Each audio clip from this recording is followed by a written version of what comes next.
নুরাব্বু 11 তারিখে গ্রামে গিয়েছিল, মানে গতকালকে।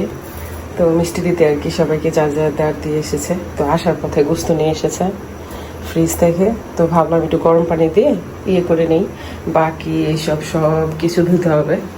দেখেন কি অবস্থা হয়ে আছে।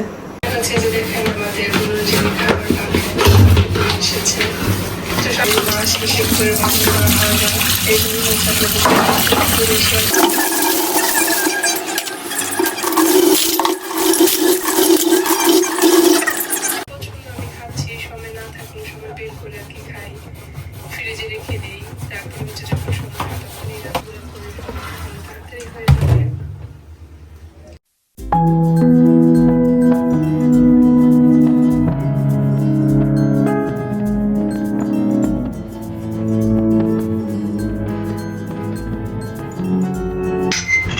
প্রকৃতির কাছে আমরা যে কতটা অসহায় তা কিন্তু প্রকৃতি মাঝে মাঝে বুঝিয়ে দেয়। গত রাতে এমন পরিমাণ বাজ পড়েছে, খুব ভয় পেয়ে গিয়েছি। এলাকার যত ইলেকট্রিসিটির লাইন ছিল সব বন্ধ হয়ে গিয়েছে, জনজীবন যেন একদম বিচ্ছিন্ন হয়ে গিয়েছে। তার উপর বীভৎস গরম। মানুষের ব্যবহার আজকাল পশুত্ব হয়ে গিয়েছে, পশুকেও হার মানাবে। কি আর করা, এমন বিপদ তো আসারই কথা। আরও কত ভয়ঙ্কর বিপদ দেখতে হবে তা আমার জানা নেই। আসসালামু আলাইকুম মাই ইউটিউব ফ্যামিলি, কেমন আছেন সবাই? আই হোপ সবাই ভালো আছেন। আলহামদুলিল্লাহ, আমরাও সবাই ভালো আছি। মাই ভিলেজ লাইফ আয়শা চ্যানেলে সবাইকে স্বাগত বলছি ঢাকা থেকে। দূরেও কাছে যে যেখান থেকে দেখছেন প্রত্যেককে জানাচ্ছি আন্তরিক শুভেচ্ছা অভিনন্দন। নতুন একটি ভিডিও নিয়ে আসলাম আপনাদের মাঝে। যদি ভালো লাগে চলুন কিছুটা পথ আমার সাথে। গোস্তটা নিয়ে অনেকটা সময় চলে গেল। এটাকে বয়েল করা, সুন্দর করে প্রসেস করা, একদম ছোট ছোট করে কেটে বেছে তারপর রেডি করে রান্না করা। তাছাড়া অনেক হাঁড়ি পাতিল ছিল, সব কিছু নিয়ে অনেকটা সময় পেরিয়ে গেল। তো ভাবলাম গোস্তটা রান্না করতে অনেকটাই সময় লেগে যাবে, অল্প একটু দিয়ে একটা পাস্তা বানিয়ে আপাতত নাস্তাটা করিয়ে দিই বাচ্চাদের। ভিডিওর শুরুতেই বলছি, যারা আজকে প্রথম আমার ভিডিওটি দেখেছেন, ভিডিও কোনো অংশে যদি ভালো লেগে থাকে, আমার কথাও কাজ মন ছুঁয়ে যায়, তাহলে সাবস্ক্রাইব করে আমার পাশেই থেকে যেতে পারেন। বন্ধুরা, আমি খুবই হ্যাপি। হয়তো ভিউজ আমার অনেকটাই কম, কিন্তু ওয়াচ টাইমটা অনেক বাড়ছে মাশাল্লাহ। তার মানে আপু ভাইয়েরা আমার ভিডিও ফুল ওয়াচ করছে ইনশাল্লাহ। আমি অনেক খুশি, আসলে কি বলবো। আগের যে অবস্থা ছিল ওয়াইটি স্টুডিওটা দেখে, এখন ওয়াইটি স্টুডিও দেখলে আমার মনটা ভরে যায়। ইদানিং আমার বড় ছেলে খুব করে বলছে, মা একটা সময় তুমি একটা অয়েল বানাতা বাসায়, যেটা হেয়ার ফল বন্ধ হতো। তো আমার তো খুব চুল উঠছে, তুমি এই তেলটা কেন বানাচ্ছ না? পাস্তাতে গুঁড়া দুধের পরিমাণটা একটু বেশি দিয়েছি, যেহেতু চিজ আমার ঘরে নেই তাই।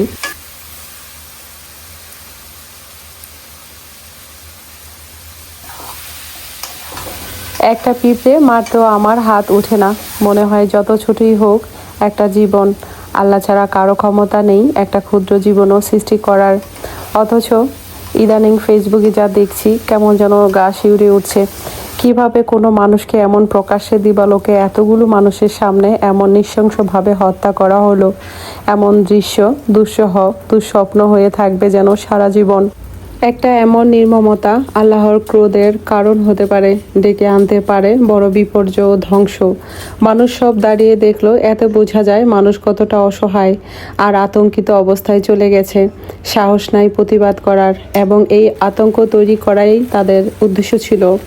এই দানবদের এখনই কন্ট্রোল না করা গেলে এই দেশের ও দেশের জনগণের কপালে কি আছে আল্লাহ ভালো জানেন। আল্লাহ হেফাজত করুন।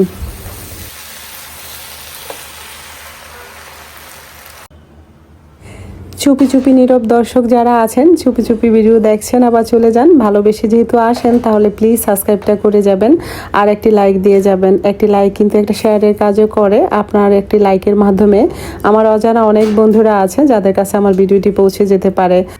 সো প্লিজ একটি লাইক দিয়ে দিবেন। আর যারা সাবস্ক্রাইব এখনও করেনি, প্লিজ আজকেই সাবস্ক্রাইবটা করে দেন। আর যারা করেছেন তাদের অসংখ্য ধন্যবাদ, মন থেকে দোয়া ও ভালোবাসা।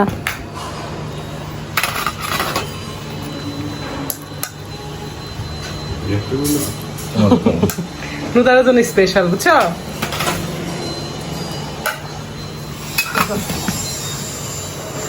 খুশি হও নাই? কাকা তো বিরিয়ানি দেখে তো লাভ দিছ। এই এত পরিমাণ খুশি হয়েছে বিরিয়ানি দেখে, আমি তো অবাক হয়ে গেছি। খাইছ? অনেক খুশি হয়েছে কালকে। অন্য সময় তো কারে আমি অসম্ভব এখন পাবো না। আমার দেখো পুরো গ্রামে ভিজে। জীবনের প্রথম আমি পড়লাম। হ্যাঁ, কি হয়েছে? না আসলে জীবনের প্রথম এটা আমি বলতে পারি না, বুঝতে কত বুঝতেছি হয়েছে আমার।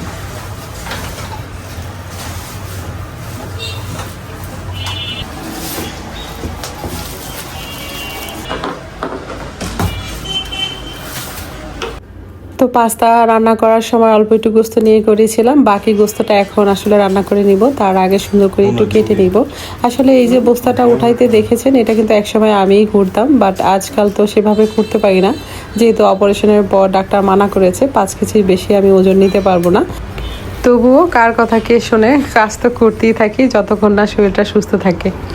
এই তো চাল ভরে রাখা হলো, মানে রাখলাম।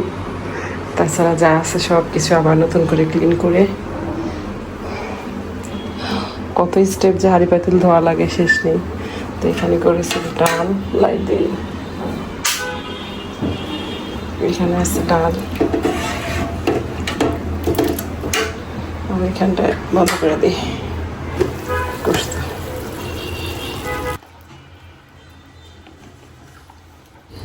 কুরবানির গোশতটা আমরা যেহেতু গ্রামে রেখেছিলাম ফ্রিজে, তো সেইখান থেকে আসলে নিয়ে আসা হলো। তবে নুরুল আব্বু সেভাবে খেতে পারে না, আজকে কিন্তু মাশাআল্লাহ একটু খেয়েছে। আজকে তো রোদ্র উঠলো, কয়েকদিন পর বৃষ্টি হলো, আর একদিনের রোদ্র উঠে 12টা বাজে গেছে।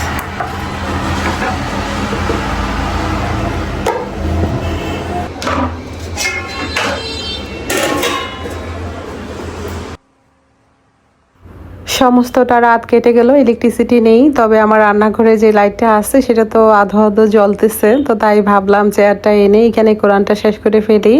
আর বাইরে দেখেন এখনো কি পরিমাণ অন্ধকার আছে।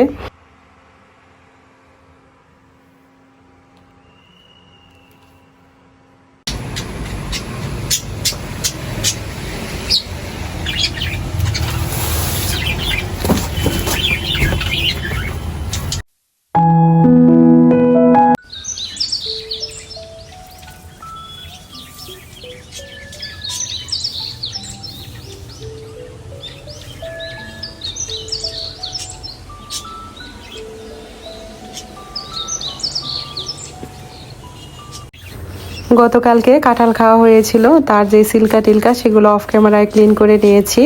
আর যেহেতু ঝাড়ু লাগানো যাবে না, রাতে বৃষ্টি হয়েছিল, তাই আসলে ন্যাকড়া দিয়ে পাতাগুলো ফার্স্টে তুলে তারপর মাদুরটাও ঘষে নিলাম হুইল দিয়ে।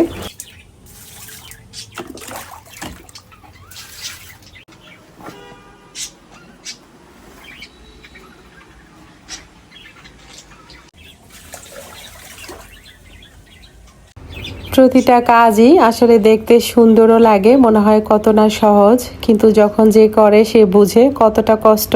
প্রত্যেকটা সুন্দরের পিছনে অনেক রকম পরিশ্রম থাকে, যেটা আমরা গৃহিণীরা করে থাকি একদম নিঃশব্দে।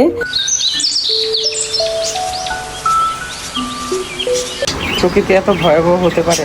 গতকাল রাতে যে পরিমাণ বাস করছিল, মাই গড, আমি অনেক ভয় পাই বাস করলে।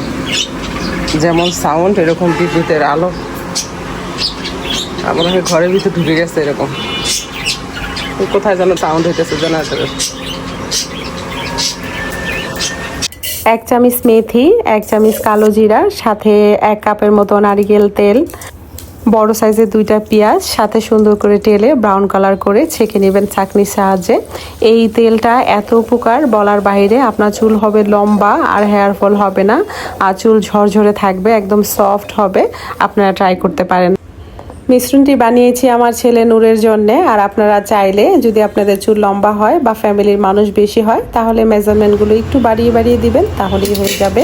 যে কারণে আমরা সবাই নিম পাতা খেয়ে থাকি সেটা নিশ্চয়ই বুঝতে পেরেছেন। তো বেরেস্তার মতো হয়ে গেছে, সেগুলো আমি ফেলিনি, আমি খেয়ে নিয়েছি। হালকা একটু তিতো তিতো লাগে, কিন্তু খেতে কিন্তু বেশ লাগে।